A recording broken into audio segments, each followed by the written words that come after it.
नमस्कार। प्रादेशिक समाचार के साथ मैं कामिनी। पहले मुख्य समाचार। नए आपराधिक कानून के तहत झारखंड में 33 मामले दर्ज। केंद्रीय गृह मंत्री अमित शाह ने कहा, नए आपराधिक कानून देश में सबसे आधुनिक आपराधिक न्याय प्रणाली का नेतृत्व करेंगे। कोल लिंकेज घोटाले में ईडी ने हजारीबाग के कोयला कारोबारी इजहार अंसारी की करीब 10 करोड़ की अचल संपत्ति जब्त की। रांची में 1.5 करोड़ की जमीन सीज। नक्सलियों के खिलाफ चलाए जा रहे राज्यव्यापी अभियान में पुलिस को बड़ी सफलता। रांची, खूंटी और लातेहार से 6 नक्सली गिरफ्तार, 1 का आत्मसमर्पण। राज्य में मानसून ने पकड़ी रफ्तार। मौसम विभाग ने रांची समेत राज्य के अधिकांश हिस्सों में 7 जुलाई तक बारिश होने का जताया अनुमान।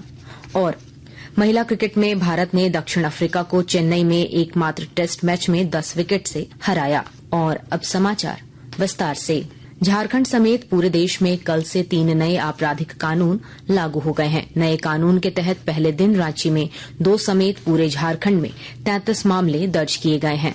राज्य में नए कानून को लेकर पुलिस ने एक कंट्रोल रूम बनाया है। राज्य के पुलिस महानिदेशक अजय कुमार सिंह ने कहा कि नए कानूनों के प्रभावी क्रियान्वयन के लिए झारखंड पुलिस पूरी तरह तैयार है। आज 1 जुलाई से जो सारे नए कानून लागू हुए तो वैसा तो कोई समस्या अभी कहीं से नहीं आई है, लेकिन चुनौती इस सेंस में होगी कि चूंकि तीनों जो कानून थे वो 100 साल से अधिक से इस्तेमाल में थे, प्रचलन में थे और उनका इस्तेमाल किया जा रहा था। अब अचानक कोई भी नई चीज शुरू होती है तो उसमें कुछ न कुछ चुनौतियां, कुछ न कुछ परेशानी आती है, लेकिन उसके लिए प्रशिक्षण और बाकी जो संसाधन है वो सब मुहैया किए गए हैं और अगर जो नहीं हो पाए उनको किया जाएगा। जहां तक आगे चुनौती की बात है तो उसमें बहुत सारे टेक्नोलॉजिकल चेंजेस हुए हैं, बहुत सारे थ्योरेटिकल चेंजेस हुए हैं, तो वो धीरे धीरे खासतौर से जैसे फॉरेंसिक का जो रोल है वो काफी ज्यादा बढ़ गया है।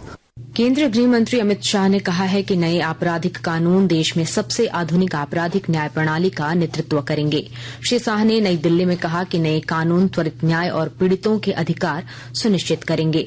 उन्होंने कहा कि नए कानूनों में महिलाओं और बच्चों के खिलाफ अपराधों को प्राथमिकता दी गई है। गृह मंत्री ने कहा कि सरकार ने देश विरोधी गतिविधियों के खिलाफ नए प्रावधानों के साथ राजद्रोह कानून को समाप्त कर दिया है।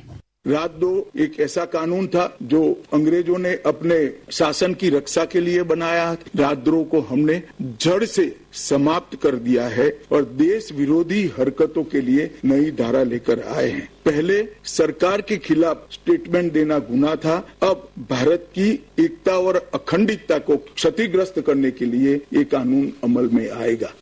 गृह मंत्री श्री शाह ने बताया कि पहली बार कानून में मॉब लिंचिंग के खिलाफ प्रावधान किए गए हैं।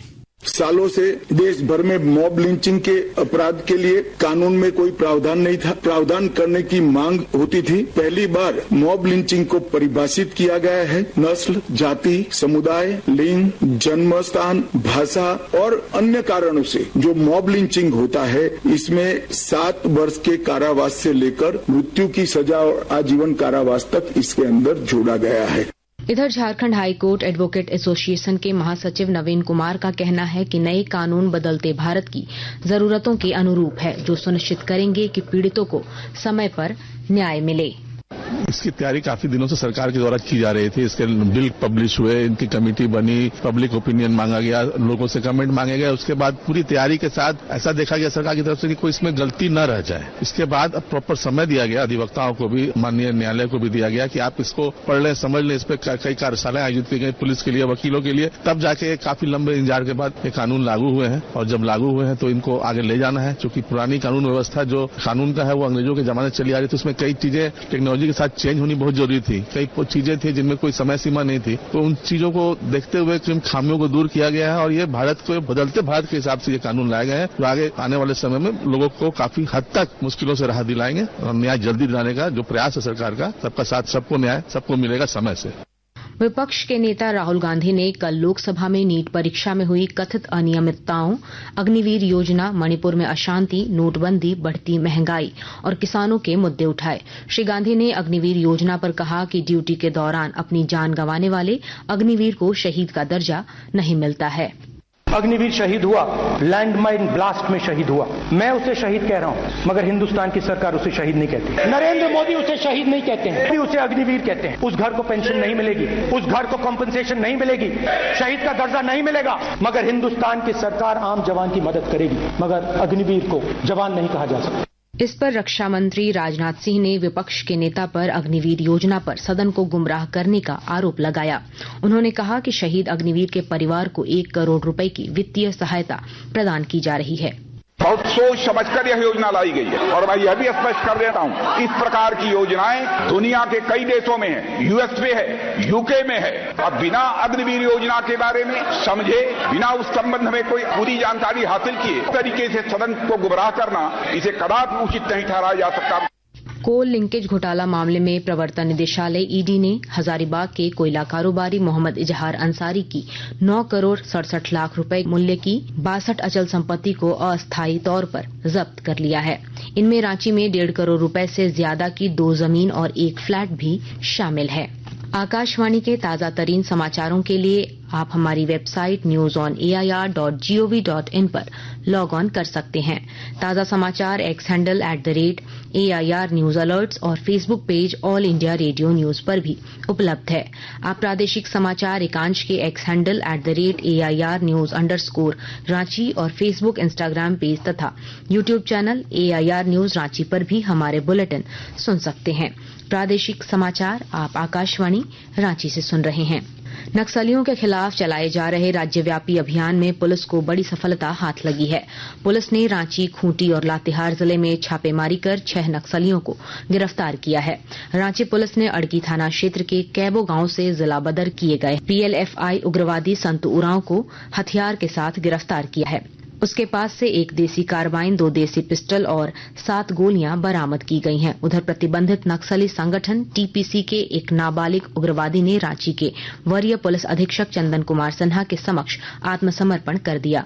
उग्रवादियों के खिलाफ खूंटी पुलिस को भी सफलता मिली है। जिले के अड़की थाना क्षेत्र से भाकपा माओवादी के सदस्य साधु हेमरम को पुलिस ने गिरफ्तार किया है। उधर लातेहार जिले में उग्रवादी संगठन JJMP के 4 उग्रवादी गिरफ्तार किए गए हैं। जिले के पुलिस अधीक्षक अंजनी अंजन ने बताया कि गिरफ्तार उग्रवादियों के पास से हथियार और कारतूस के अलावा कई आपत्तिजनक चीजें बरामद की गई हैं। राजधानी रांची समेत पूरे राज्य में मानसून ने अब रफ्तार पकड़ ली है। मौसम विज्ञान केंद्र रांची ने अपने पूर्वानुमान में बताया है कि 7 जुलाई तक रांची समेत राज्य के अधिकांश हिस्सों में भारी बारिश हो सकती है। मानसून की सक्रियता से किसानों में उत्साह है और वे खेती किसानी में जुट गए हैं। महिला क्रिकेट में भारत ने दक्षिण अफ्रीका को चेन्नई में एकमात्र टेस्ट मैच में 10 विकेट से हरा दिया। पेश है एक रिपोर्ट। भारत ने शेफाली वर्मा के 205 और स्मृति मंधाना के 149 रन की पारी की बदौलत पहली पारी 6 विकेट पर 603 रन बनाकर घोषित की। जवाब में दक्षिण अफ्रीका पहली पारी में 266 रन पर ही सिमट गई और उसे फॉलो ऑन खेलना पड़ा। दूसरी पारी में भी दक्षिण अफ्रीका 373 रन पर ऑल आउट हो गई और भारत को 37 रन का लक्ष्य दिया, जिसे भारत ने बिना किसी नुकसान के आसानी से हासिल कर लिया। इस मैच में कई धमाकेदार रिकॉर्ड बने हैं। भारत ने 603 रन बनाकर पहली पारी में सर्वोच्च स्कोर का नया रिकॉर्ड बनाया। सलामी बल्लेबाज शेफाली वर्मा ने महिला टेस्ट क्रिकेट में 194 गेंदों में सबसे तेज दोहरा शतक लगाया। स्नेह राणा ने जबरदस्त गेंदबाजी करते हुए पहली पारी में 8 विकेट लिए। ऐसा करने वाली वे तीसरी महिला खिलाड़ी भी बन गई। और अब अखबारों की सुर्खियां। रांची से प्रकाशित लगभग सभी अखबारों ने देश में 3 नए आपराधिक कानून लागू होने की खबर को प्रमुखता से प्रकाशित किया है। दैनिक भास्कर ने लिखा है, 3 नए कानून लागू, देश में पहला केस मध्य प्रदेश में दर्ज। प्रभात खबर ने सत्ता पक्ष के विधायक दल की कल होने वाली बैठक की खबर को पहले पन्ने पर प्रकाशित किया है। हिन्दुस्तान के शब्द हैं, मोदी राहुल के बीच संसद में पहली बार जुबानी जंग।